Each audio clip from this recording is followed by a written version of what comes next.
Rapaz, mas que semana lazarenta essa que eu tô tendo, viu? Esses últimos 7 dias, eu acho que foram um dos dias mais conturbados, mais esquisitos que eu tive desde que me tornei deputado federal.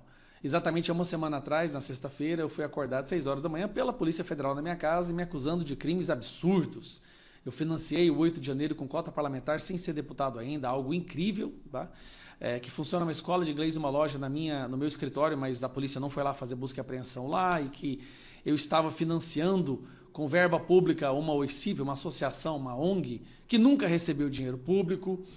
E aí, para piorar, a cereja, antes de ontem, o STF forma a maioria. Assim, quando você escuta isso, ó, STF forma a maioria, pode saber que lá vem bomba contra o Brasil, né? STF forma a maioria com o relator Alexandre de Moraes, tá? Ele que escolheu essa decisão, para me tornar réu. Isso, agora eu sou réu. Por que eu sou réu? Corrupção? O que foi? Desvio de dinheiro público? Golpe? Não, eu sou réu pelas minhas palavras enquanto deputado federal. STF forma maioria para tornar Gustavo Gayer réu por calúnia, difamação e injúria contra senador. Que senador? O senador Vanderlan Cardoso. Ó.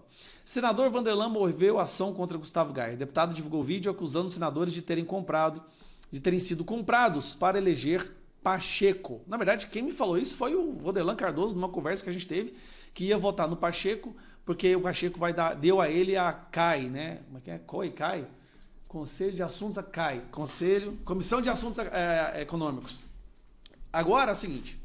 O Vanderlan Cardoso é um senador aqui do estado de Goiás que tem na sua base os evangélicos, os cristãos, igrejas que o apoiam, se dizia de direita, mas votou pela permanência do Rodrigo Pacheco. E eu avisei para ele, Vanderlan, se você votar no Rodrigo Pacheco, nós vamos ter uma continuidade dessa ditadura, nós vamos ver mais pessoas inocentes sendo perseguidas, inclusive os cristãos, inclusive seus eleitores, pessoas inocentes terão suas vidas destruídas na mão do Alexandre de Moraes. A única chance que a gente tem é não reeleger o Pacheco. Então, por favor, não vota no Pacheco. Não traia o seu estado, os seus eleitores, mas parece que a Comissão de Assuntos Econômicos foi mais importante. E beleza, quando ele declarou o voto e quando o Pacheco ganhou, eu fui no meu gabinete dentro do Congresso e gravei um vídeo, onde eu demonstrei a minha insatisfação. Afinal, eu tinha votado no Vanderlan. Eu fui uma das pessoas que votou no Vanderlan para senador. E como deputado, eu verbalizei a minha indignação. Eu exagerei em um determinado momento, sim, pedi desculpas depois, quando no momento da raiva, ali no momento da indignação, vendo que a ditadura ia continuar, eu chamei o Vanderlan de vagabundo.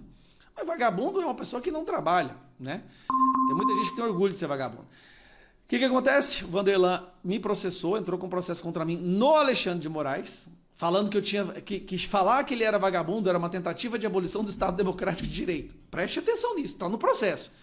Ele me acusou de golpista, de tentativa de abolição do Estado Democrático de Direito por meio violento, porque eu falei que o senador era um vagabundo. Só que nós, deputados federais, temos imunidade parlamentar para falar o que a gente quiser, pelo menos é o que está na Constituição, né? Na época que a Constituição era respeitada. E agora eu me tornei réu por calúnia e difamação. Tá aqui, ó. Me tornei réu por esses motivos. Informaria, calúnia, difamação e injúria contra senador. E aí, o que acontece? Tá aqui, ó. Vamos falar aqui o que aconteceu com o Vanderlan em Goiás, desde que o Goiás entendeu que ele traiu os seus eleitores. Aconteceu isso aqui, ó. No início das eleições desse ano, Vanderlan lidera com 21% para a Prefeitura de Goiânia, Gayer com 20%. Aí vinha Adriana Corse, Bruno Peixoto, Rogério Cruz e tal. Esse aqui é o prefeito, é o atual prefeito. Então o Vanderlan estava liderando. Lembrando que o Vanderlan, nas eleições passadas, olha como é que o povo não aceita a traição. Na eleição para Goiânia, Prefeitura de Goiânia de 2020, o Vanderlan foi para o segundo turno com 24%. Então todo mundo aqui em Goiânia achava que o Vanderlan seria o próximo prefeito, né? O Maguito veio a falecer e o Vanderlan Cardoso foi para o segundo turno com 24%. E eu fiquei aqui, ó, Gustavo Gayer, com 7,6%. Isso no DC, sem fundo eleitoral, sem tempo de televisão, sem fazer um santinho. E agora, como é que ficou? Depois dessa do Vanderlan ter traído seu povo, ter votado no Pacheco, depois que isso foi divulgado aqui em Goiás, como que ficou a situação do Vanderlan aqui em Goiás? Está aqui, ó. Fred Rodrigues, que é o nosso candidato, terminou o primeiro turno em primeiro lugar, Mabel em segundo, PT, Matheus Ribeiro, aí está aqui o Vanderlan. Vanderlan ficou com 6,57% dos votos. Olha que curioso. Ele estava com 21 no início, terminou com 6. É esse o preço da traição. Esse é o preço da... Ó, ele estava liderando lá atrás, ó. Vanderlan lidera. Então, Vanderlan, infelizmente, você traiu o povo de Goiás. Para mim está mais do que claro que a sua existência política agora se tornou insustentável. As pessoas de Goiás não acreditam mais em você, nem votariam mais em você, então talvez seria melhor voltar para a fábrica.